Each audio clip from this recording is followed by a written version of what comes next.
Alors, je sais que vous divergez d'opinion sur la façon de se nourrir. Émeric, vous êtes entre autres un vegan convaincu, c'est connu. Et Mathieu, vous avez déjà dit, la viande comme le fromage sont au cœur d'un art de vivre et d'une civilisation que nous n'abandonnerons pas simplement pour faire plaisir aux antispécistes. Oui.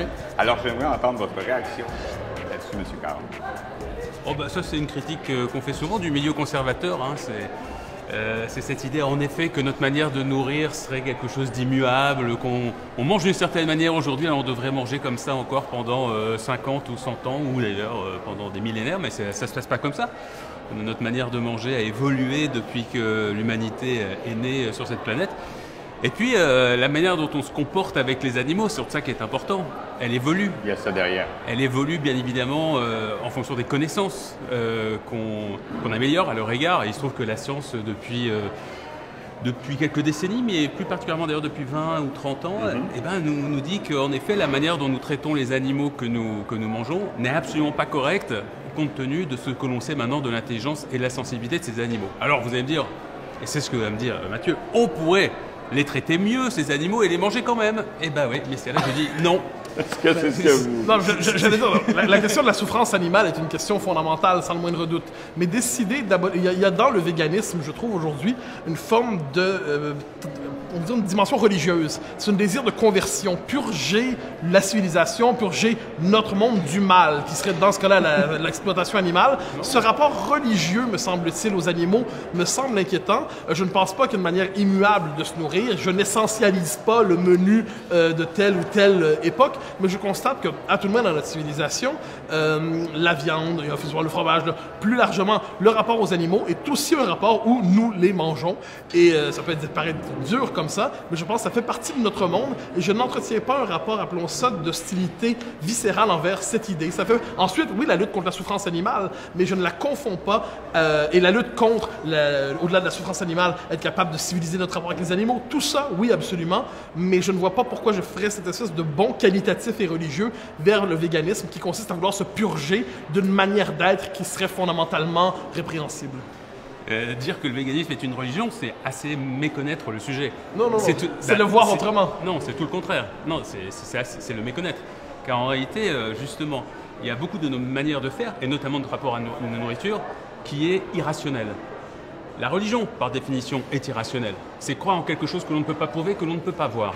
Et il se trouve que les antispécistes font exactement le contraire des religieux, c'est qu'ils demandent à convoquer la science, la rationalité, la raison, pour ensuite adopter un comportement quotidien et un comportement à l'égard d'être sensible. Et il se trouve que ce n'est que parce qu'il y a aujourd'hui, comme je le disais tout à l'heure, des choses que nous enseigne la science, que les véganes en concluent que nous avons le devoir moral d'arrêter de manger des animaux. Aucune religion, aucune irrationalité, uniquement des choses que l'on croit. Et je pense qu'au contraire, on est dans la religiosité et dans l'irrationnel lorsque l'on continue à prétendre, par exemple, on ne sait pas d'où vient cette règle, que les êtres... Si, elle vient de la Bible justement, ça c'est la religion, que les animaux seraient faits pour être mangés.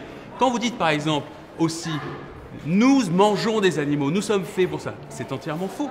Une partie de l'humanité, culturellement, a décidé de se nourrir en mangeant des animaux. Et puis, une partie très très grande des humains sur cette planète ont décidé depuis parfois très très longtemps, depuis des millénaires, de ne pas adopter ce régime alimentaire. Permettez-moi de vous répondre néanmoins. Au XXe siècle, le marxisme croyait se réclamer de la science pour nous, alors que c'était une religion politique. Le libéralisme se réclame de la science. Est-ce qu'on pourrait rester sur le sujet? Parce que vous parlez de religion, de Marx, moi je vous parle de respect des animaux. Alors, ça s'appelle noyer le poisson, et ce n'est pas une expression spéciste. Mais vous allez voir, je suis dans le sujet. Je suis dans le sujet néanmoins. Je m'inquiète des causes comme le marxisme, comme le libéralisme, comme l'antispécisme ou le véganisme, qui croient avoir pour eux l'appui sans le moindre doute de la science. La science, de ce point de vue, on est capable de la faire parler toujours pour une cause, et je m'inquiète lorsqu'on croit faire de sa position politique la simple déduction de quelques observations scientifiques. La science, vous n'en avez ni le monopole, je n'en ai pas le monopole, et voilà pourquoi je déplace cette question, moi, la rejeter complètement comme vous le faites aujourd'hui n'est pas... Bah si, puisque vous êtes en train de dire il ne faut pas en tenir compte. Non, je n'ai pas dit, non, j'ai pas dit ça. C'est ce que je comprends. Vous comprenez mal, manifestement. C'est peut-être que vous l'exprimez mal. Non, pas du tout. Je me rappelle vos passages, on n'est pas couché, je comprends pourquoi vous n'y êtes plus. Mais... Non, mais expliquez, parce que pourquoi parce que vous tordez les arguments de manière malhonnête dans les circonstances. Ah, d'accord. Et donnez-moi un exemple. Mais je l'ai dit, je n'ai jamais prétendu. Non, donnez-moi un exemple. Je vous le donne, là. Parce que là, ça ne suffit pas d'accuser les gens sans preuve, je vous sans le donne, démonstration. maintenant, Donnez-moi un exemple concret. Parce que là, tout ce que j'entends depuis tout à l'heure, c'est une imitation assez mauvaise d'Alain Finkielkraut. Bon. Donc on a le même chez vous, on a l'original. Alors si je viens au Québec pour rencontrer la pâle copie, c'est moyennement intéressant pour moi. Bon, alors là, vous me permettrez de vous répondre dans les circonstances une dernière fois. C'est assez lassant. Vous dites je condamne la science, je condamne pas la science, je condamne votre usage idéologique de la science. C'est très clair, et c'est pour cela que je dis que vous manquez de rigueur, encore une fois, soit encore vous êtes fidèle à vous-même. Vous ne démontrez strictement rien. Est-ce que vous en rendez compte? Vous dites, ah, vous utilisez la science à mauvais escient. Ah bon? Comment? Pourquoi? Dites-le-moi, prouvez-le-moi. Lorsque je dis par exemple qu'il est prouvé désormais que les cochons que l'on mange, les vaches que l'on mange, tous ces animaux-là, les poulets, eh bien, ont une sensibilité, qu'ils ont des intérêts à vivre, qu'ils éprouvent la joie, la tristesse, etc. Quand je dis qu'ils ont une vie sociale, c'est la science qui nous prouve, l'éthologie. C'est l'éthologie. Vous connaissez l'éthologie? Oui, cher Vous monsieur, mais connaissez dans les circonstances que vous D'accord. projetez. Et vous êtes en train... Je projette? Vous projetez. Je projette? Oui. Je peux vous dire ou non? Donc Jane Goodall projette. Non, mais c'est très non, intéressant. madame, croyez-moi. Marc Bekoff projette. Je vous Donc, tous réponds ceux ou non? qui travaillent, tous les scientifiques qui travaillent sur ces sujets projettent. Je vous réponds ou non? Je vous en prie, Mais allez-y. donnez-moi quelques Allez-y, secondes. allez-y. C'est trop aimable. Alors, je dis que cette question-là, premièrement, votre revendication de monopole sur la science dans les circonstances ne vous Aucun en monopole. pas. Oui, Mais pourquoi monopole? Mais- Vous êtes un menteur patenté. Depuis tout à l'heure, vous n'arrêtez pas de mettre des petits cailloux comme ça qui ne sont que des insinuations, pas du tout. des mensonges et de la diffamation.